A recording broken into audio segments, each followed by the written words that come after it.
Hola, ¿cómo están?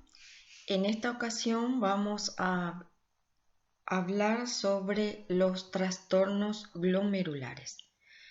¿Cuáles son las lesiones que le tocan al glomérulo y que producen enfermedad? Para hacer un repaso de lo que es el glomérulo, que es un conglomerado de vasos sanguíneos, de capilares, y que está formado por una cantidad de elementos que van a hacer lo que se llama la barrera glomerular, que está formado por el endotelio del capilar, la membrana basal del capilar y los podocitos. Esta membrana barrera glomerular es lo que impide que se filtren las proteínas, los glóbulos rojos, los glóbulos blancos y dejan pasar solo ciertas cantidades de sustancias.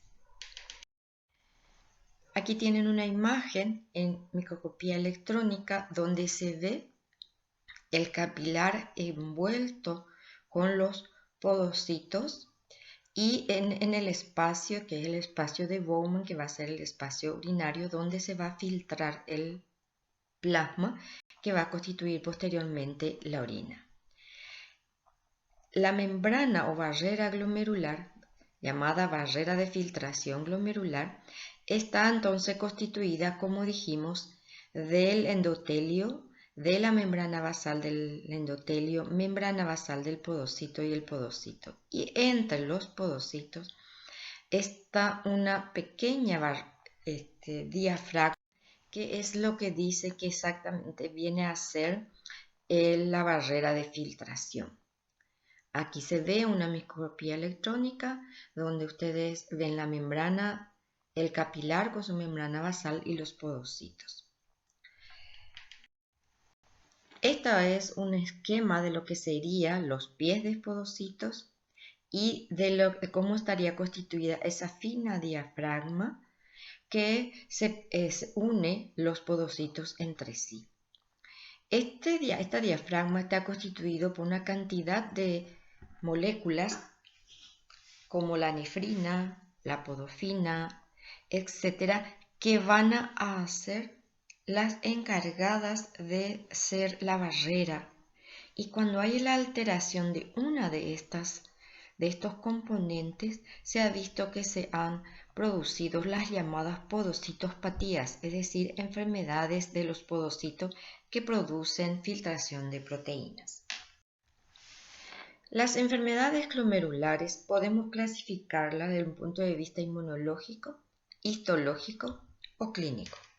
Así se clasifica en glomerulonefritis a cambios mínimos, focal segmentaria, mesangio proliferativa e IgA, dependiendo de qué se deposita en las membranas basales, las membranosas, etc.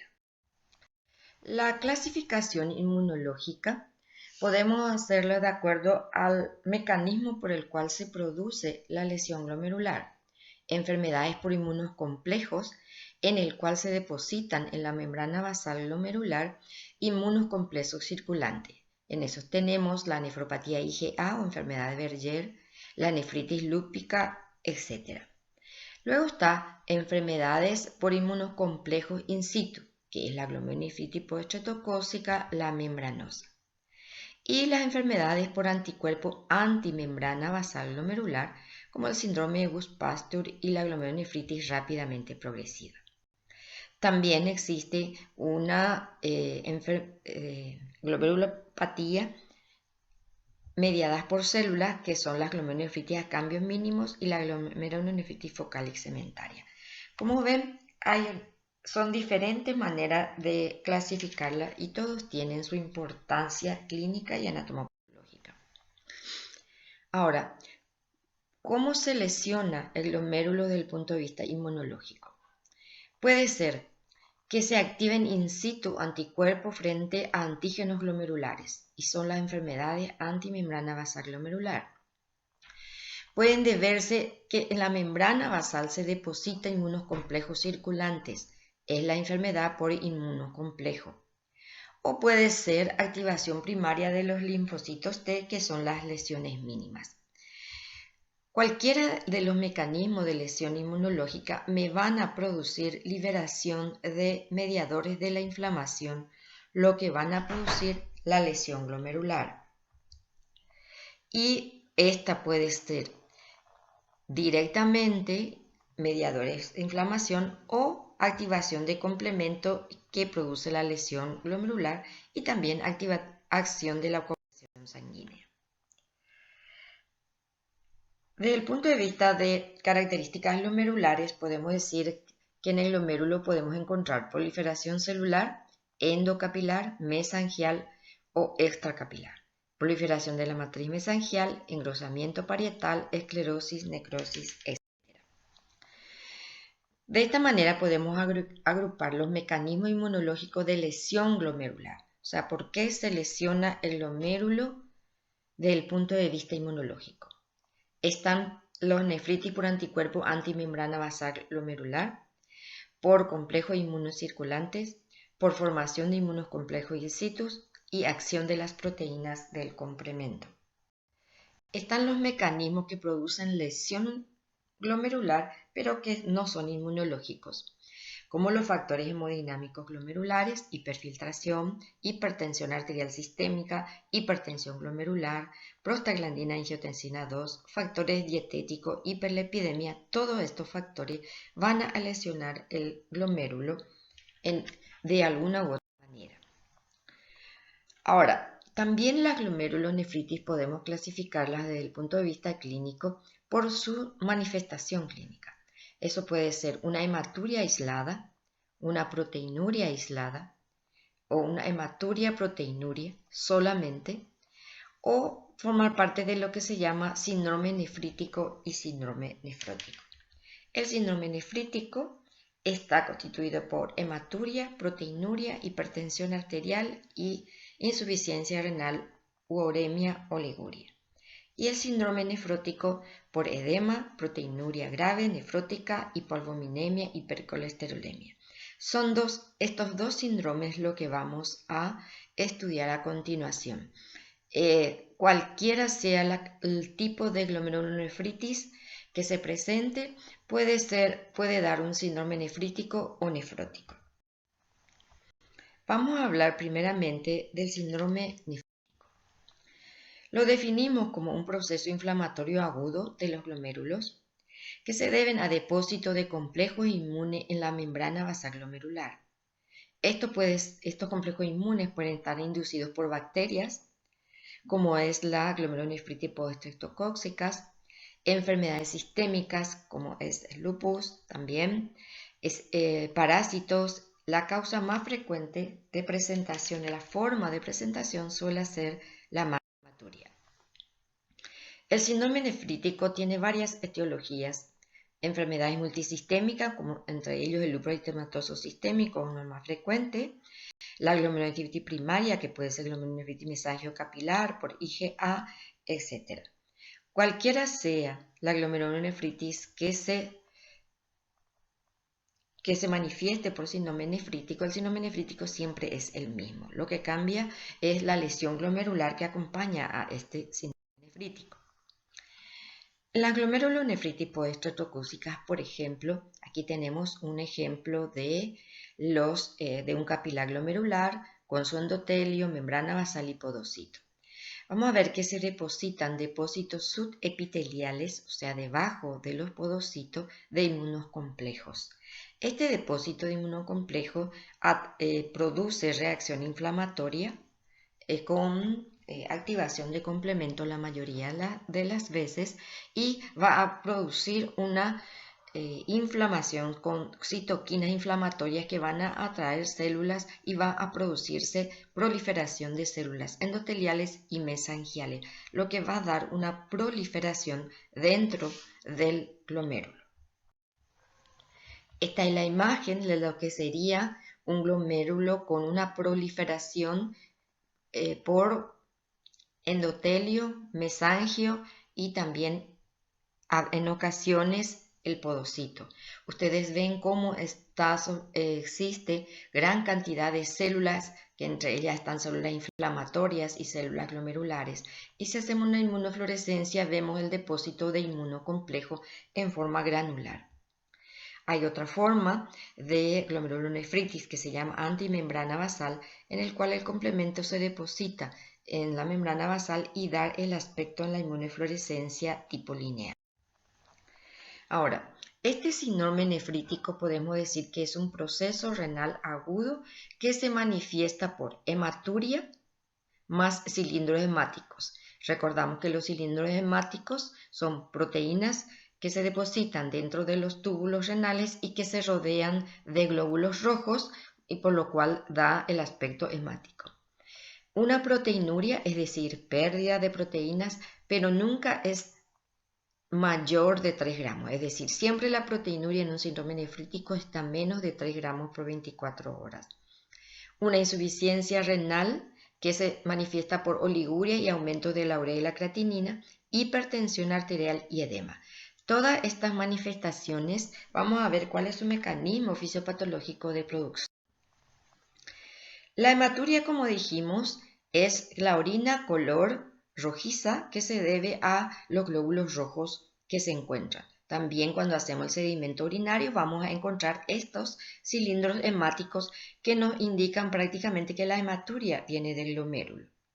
También hay una hipertensión arterial y edema. Este edema es leve, nunca es tan generalizado como en el síndrome nefrótico vamos a ver, suele ser periorditario y a veces de miembros inferiores, pero rara vez es generalizado. Entonces, este síndrome clínico de síndrome nefrítico, vamos a tener oliguria y caída en la tasa de filtración glomerular, hematuria macro o microscópica, cilindros hemáticos en el sedimento urinario, una proteinuria menos de 3 gramos al día, hipertensión arterial. La mayoría de las veces tiene un comienzo repentino y con frecuencia se resuelve solo en 4, 6, 8 semanas. Ahora, ¿qué es lo que sucede cuando hay, como en este caso, una inflamación aguda del glomérulo? Cuando hay una inflamación aguda del glomérulo tenemos un daño capilar. Este daño capilar se va a poner de manifiesto porque hay una proliferación también de células y hay un daño de ese capilar que deja pasar células sanguíneas como son y va a ser la causante de la hematuria y de los cilindros glóbulos rojos. Hay una pérdida de la carga aniónica de la membrana basal y un aumento de diámetro del poro de la membrana basal, por lo cual va a estar aumentada la permeabilidad de la barrera glomerular y esto me va a dar la proteinuria. También va a haber una hipercelularidad glomerular que va a ocluir la cápsula de Bowman, o sea, el espacio urinario va a estar cerrado por tanta cantidad de células con contracción del mensangio, lo que va a hacer que disminuya el filtrado glomerular y que va a ser la causante de la oliguria, porque disminuye el filtrado glomerular, y la azoemia. Como tengo una disminución de mi filtrado glomerular, también hay una retención de sodio y agua. Y al haber una retención de sodio y agua, va a ser causante del edema por un lado y de la hipertensión arterial por el otro lado. Entonces, este es un resumen de lo que sería el síndrome nefrítico con sus componentes clínicos. Repitiendo simplemente, el síndrome nefrítico, sobre todo la glomerulonefritis post-estreptocóxica, se inicia normalmente con una faringoamidalitis a Streptococcus viridans o una infección cutánea a Streptococcus. Esta infección Streptococcus beta hemolítico, este antígeno forma tanta cantidad de anticuerpos que forman unos inmunocomplejos circulantes. Estos inmunocomplejos circulantes van a depositarse en los glomérulos, en los capilares glomerulares, se va a activar el complemento y vamos a tener en el plasma la parte de complemento disminuida. Entonces, estos depósitos van a producir una alteración de los capilares y me va a producir por un lado la hematuria y por otro lado la proteinuria. Estos depósitos con la proliferación glomerular va a hacer que disminuya el filtrado glomerular, entonces vamos a tener la oliguria, lo cual va a hacer también que disminuya la excreción urinaria de sodio y agua y una expansión del espacio celular con edema y sobrecarga de volumen. Voy a tener una hipervolemia y esta hipervolemia me va a producir dos cosas: edemas por aumento de mi presión hidrostática y, como tengo sobrecarga de volumen, aumento de mi gasto cardíaco e hipertensión arterial. Como recordamos, en esta situación hay una hipervolemia con el sistema renina-angiotensina disminuida, es decir, no está activada por la hipervolemia. Muy bien, esto es el síndrome nefrítico. Ahora veremos un poquito el síndrome nefrótico, que tiene una ligera diferencia. También hay una lesión glomerular, también hay proliferación glomerular en ocasiones, pero sobre todo no hay tanta inflamación, hay más bien lesión de mi membrana basal. Entonces la definición de un síndrome nefrótico es una manifestación de enfermedad glomerular, glomerulonefritis, que se debe a daño de la barrera de filtración glomerular. En cambio, el síndrome nefrítico es una inflamación del glomérulo con proliferación celular. Las consecuencias clínicas del síndrome nefrótico se producen por un aumento en la permeabilidad de la pared capilar glomerular, que se traduce por un lado, proteinuria. Esta proteinuria va a ser mayor de 3,5 gramos en 24 horas en adultos o 40 miligramos por hora por metro cuadrado en niños. ¿Y qué se pierde? Se pierde albúmina y otras proteínas plasmáticas, dependiendo si es una proteinuria selectiva o no selectiva. Como se pierde mucha albúmina, voy a tener una hipoalbuminemia, pues mi hígado es incapaz de aumentar mi síntesis de albúmina para compensar la pérdida. Entonces hay una hipoalbuminemia, lo que da que en sangre tenga menos de 3 gramos por decilitro de albúmina. Lipiduria, es decir, pierdo colesterol, triglicérido y fosfolípido por orina. Y en sedimento urinario puedo encontrar cilindros grasos. Puede haber una hiperlipemia, aumento del colesterol y aumento del triglicéridos. Y el edema generalmente desde moderado a severo. Es decir, por ejemplo, que estén alterados los pies de los podocitos o una de las moléculas que forman los pies de los podocitos. Las enfermedades con mecanismo mediado por anticuerpos, como es el lúpulo eritematoso sistémico o las glomerulonefritis membranas proliferativas. Enfermedades asociadas a trastornos metabólicos como la diabetes o la amiloidosis. Y enfermedades causadas por función anormal de las células glomerulares, daño o disfunción de podocitos. Entonces, lo que hay en un síndrome nefrótico es alteración de esta membrana basal glomerular. La proteinuria. La proteinuria, como principal componente del síndrome nefrótico, es masiva, mayor de 3,5 gramos, a veces 4, 5, 6 y hasta 10 gramos en 24 horas. Y es debida a las anomalías de la barrera glomerular. Anormalidad de la permeabilidad selectiva que se pierde con este proceso de lesión glomerular. La pérdida de proteína puede deberse a alteración según la carga, es decir, hay una alteración de la electronegatividad de la membrana basal glomerular, lo que va a hacer que en el microscopio electrónico nosotros no veamos ninguna lesión, porque no hay ningún depósito ni no hay ninguna alteración. Esto le llamamos glomerulonefritis a cambio mínimo, porque no se ve. Esto produce una proteinuria selectiva y pierde esencialmente albúmina o proteínas de bajo peso molecular como la transferrina.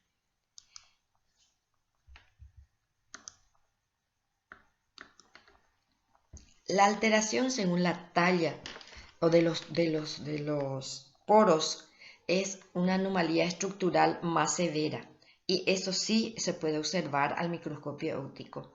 Y esto nos da una proteinuria no selectiva, es decir, se pierden todo tipo de proteínas. Acá tenemos un ejemplo de un glomérulo, una histología de un glomérulo en el cual no se ven grandes alteraciones del glomérulo, y es lo que se conoce como glomerulonefritis a cambios mínimos.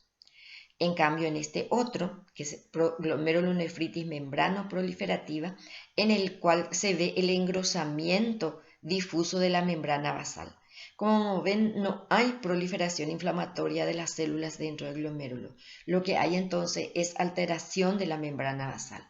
En la cambios mínimos, en el cual tengo una proteinuria selectiva, hay cambios en la electronegatividad.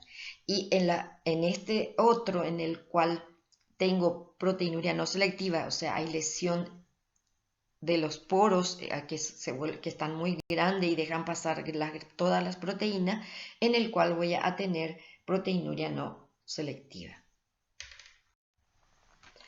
¿Cuáles son los efectos de esta proteinuria? Tiene efectos renales adversos de las proteinurias. Sabemos que la proteinuria causa fibrosis intersticial por diversos mecanismos, por la producción de citoquinas por los monocitos y macrófagos o por el pasaje al espacio intersticial de los componentes del complemento.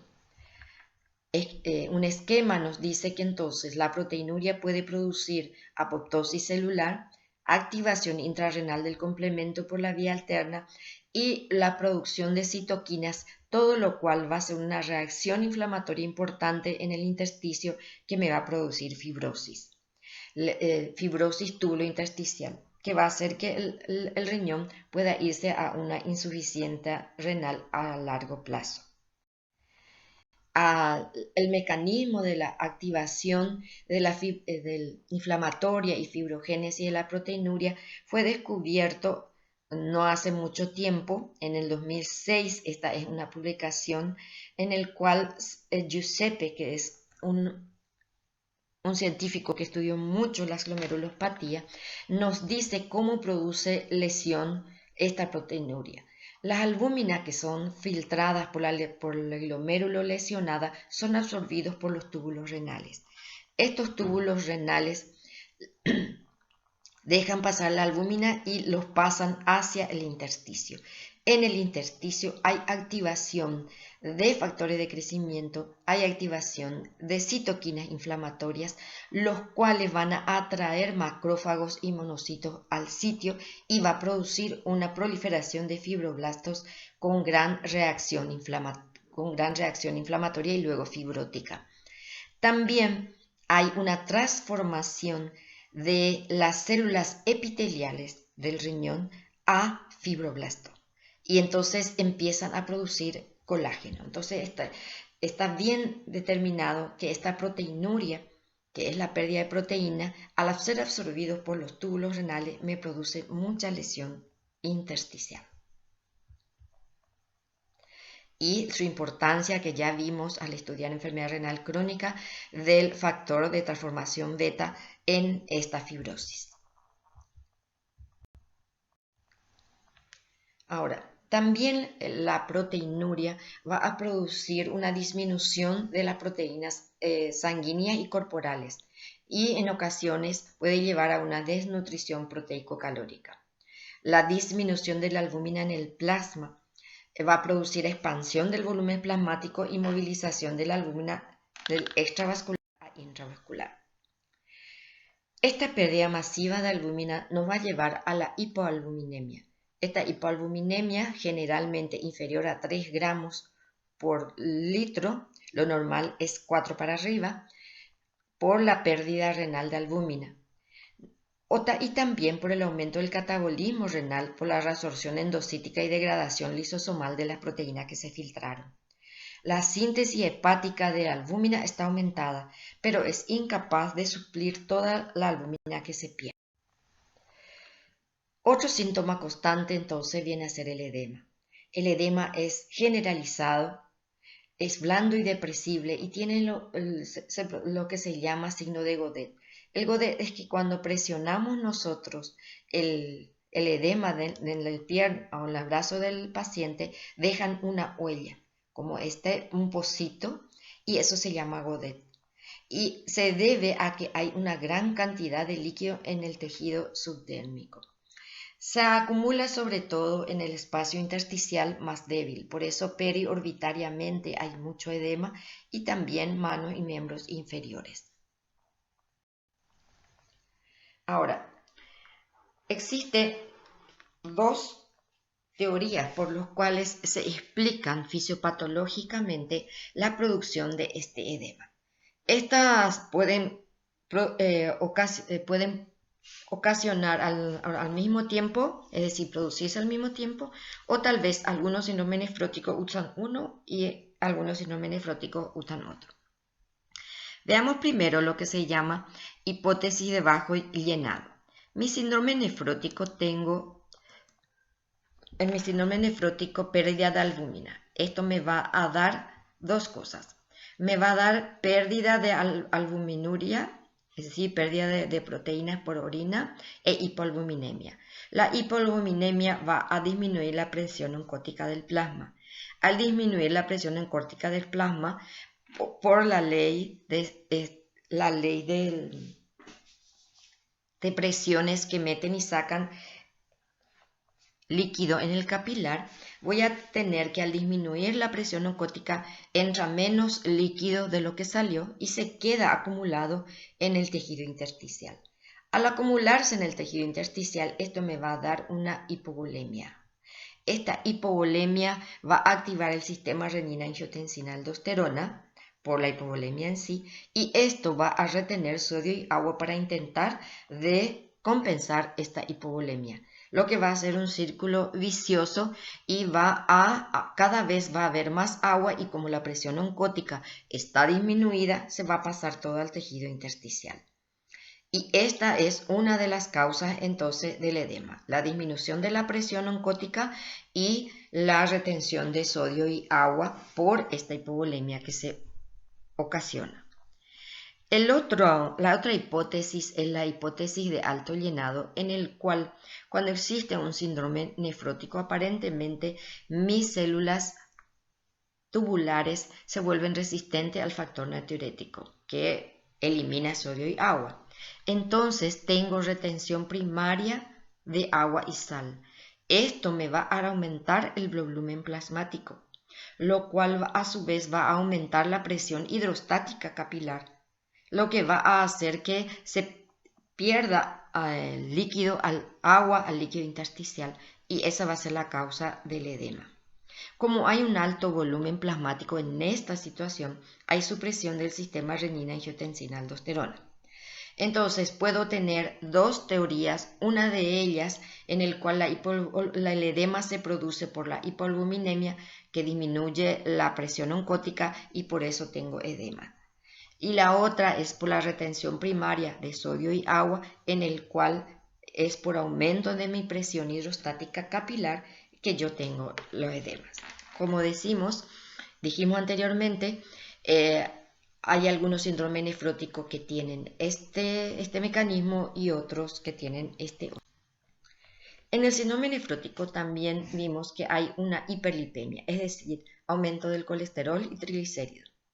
Debido a la hipoalbuminemia, a la caída de la presión oncótica, se produce entonces a nivel del hígado aumento de la síntesis de albúmina, pero también aumento de la síntesis de albúmina, hay aumento de las apolipoproteínas B. Al inicio hay solamente una hipercolesterolemia, lo que es más importante. Luego ya se produce la hipertrigliceridemia, que aparece secundariamente cuando la albúmina está muy disminuida, o sea, por debajo de 2 gramos por litro. ¿Qué es lo que sucede? Hay una elevación de la lipoproteína de baja densidad, es decir, aquellas lipoproteínas que fijan el colesterol, el LDL. Hay elevación de la lipoproteína de muy baja densidad, el VLDL, y hay reducción del HDL. Todo por la hipoalbuminemia. Entonces, si nosotros decimos cuál es el mecanismo por el cual se produce una hiperlipemia, tenemos varios. Uno, Una hipercolesterolemia se produce por aumento de síntesis hepática de las lipoproteínas, lo cual fija más colesterol. El aumento de triglicéridos se debe al catabolismo lipídico disminuido por reducción de la lipoproteína lipasa. Hay reducción de los receptores de VLDL, por lo cual hay una alteración en la lipasa hepática de los triglicéridos. Entonces, estos triglicéridos no se fragmentan, no se metabolizan y acumulan en sangre. También hay un déficit de la lecitina colesterol aciltransferasa, que disminuye la esterificación del colesterol a nivel de los tejidos por el HDL. Todo esto va a hacer que el paciente nefrótico tenga hipercolesterolemia y hipertrigliceridemia. Otra cuestión importante que tienen los pacientes nefróticos es el trastorno de la coagulación, que se debe a esta hipoalbuminemia, que aumenta la síntesis de albúmina, pero también de lipoproteínas, aumentan también los factores de coagulación, aumenta la síntesis de los factores de coagulación, factor 5, factor 8. Aumenta también la síntesis de fibrinógeno, aumenta por el aumento de la síntesis hepática.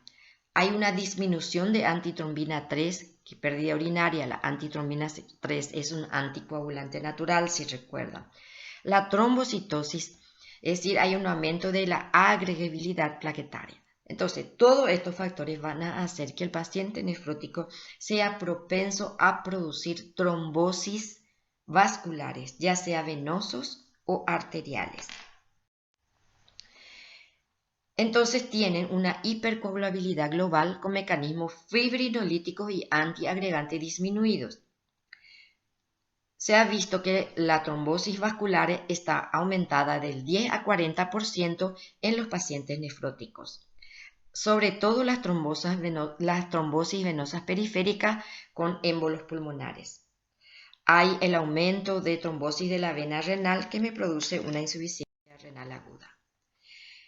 Otra situación que se presenta frecuentemente en estos pacientes nefróticos es que son propensos a tener más infecciones, sobre todo por bacterias encapsuladas como el neumococo o la Klebsiella, debido a la hipogamaglobulinemia observada, es decir, tengo poca IgG e IgA. ¿Por qué? Porque se pierde por orina. Esto se va a ver sobre todo entonces en aquellas proteinurias que son no selectivas.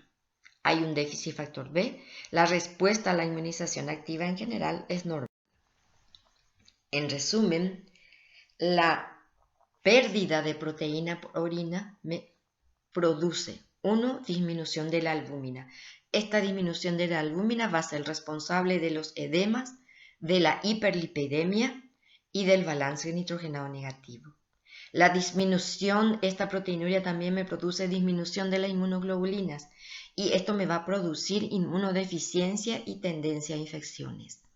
La alteración de las proteínas de la coagulación con aumento de fibrinógeno, factores de coagulación 5, 7, 8, 10, disminución de la antitrombina 3 y disminución de la proteína S, todo esto va a hacer que haya una predisposición a trombosis arteriales y venosas.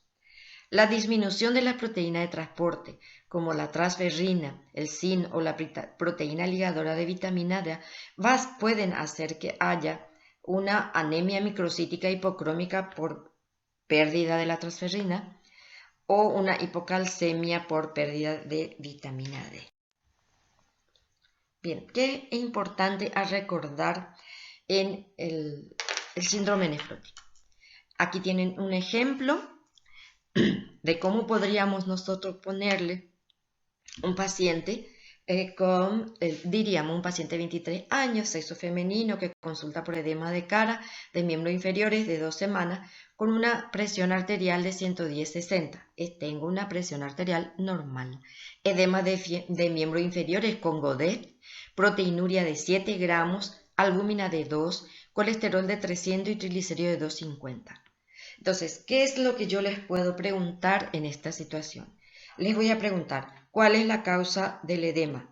Y ahí se tienen que acordar de la fisiopatología del edema con sus 2 teorías. Vamos a preguntar por qué hay una hipercolesterolemia. ¿A qué nivel se encuentra la lesión glomerular que produce la proteinuria? Acuérdense que en el síndrome nefrótico está a nivel de la membrana basal glomerular, pérdida de la barrera de filtración. En cambio, en el síndrome nefrítico tiene que ver con la inflamación del glomérulo, proliferación celular. ¿Qué consecuencia tiene la proteinuria? ¿Y cuáles son otros trastornos de este síndrome? Entonces, estos datos en el cual queremos que ustedes pongan atención porque son datos que van a ser importantes para entender lo que es el síndrome nefrótico y también a diferenciarlo de lo que es el síndrome nefrítico. Aquí tenemos un ejemplo de lo que es un síndrome nefrítico para que vean la diferencia. Un paciente de 25 años con ligero edema. Uno es el edema que es ligero. No es importante como en el síndrome nefrótico. Orina color rojo. Hay hematuria. En el sedimento urinario hay hematuria y cilindro hemático, cosa que no existe en el síndrome nefrótico.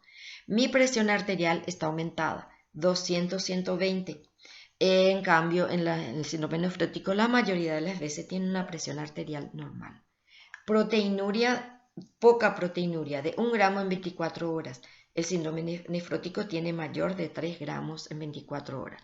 Albúmina, por lo tanto, en el síndrome nefrítico está normal. Entonces, el mecanismo de producción del edema en el síndrome nefrítico es muy diferente al mecanismo de producción del edema en el síndrome nefrótico. En el síndrome nefrítico tengo retención de sodio y agua por los túbulos renales, sí. Disminución de la presión oncótica, no, porque la albúmina está normal.